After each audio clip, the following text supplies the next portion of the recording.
कोकण भागातील चिपळूण येथे पार पडतंय भव्य असं वाशिष्ठी पशु आणि पशुधन प्रदर्शन 2025। Vashishthi milk and milk product private लिमिटेडचे सर्वेसर्वा माननीय श्री प्रशांत यादव यांच्या दूरदृष्टीतून साकारलेल्या या भव्य प्रदर्शनात आधुनिक शेती पद्धती, खते, सेंद्रिय खते, रासायनिक निविष्ठा आणि हायटेक शेती पद्धती अंतर्गत विविध मार्गदर्शन सेवा, वस्तू आणि उत्पादनांचे भव्य प्रदर्शन।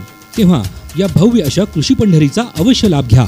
दिनांक 5 ते 9 जानेवारी दरम्यान चिपळूण नगर परिषद विनायक दामोदर सावरकर मैदान चिपळूण येथे वाशिष्ठी पशु आणि पशुधन प्रदर्शन 2025।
ताज्या बातम्या बघण्यासाठी राजसत्ता न्यूज चॅनलला लाईक करा, शेअर करा आणि सबस्क्राइब करायला विसरू नका।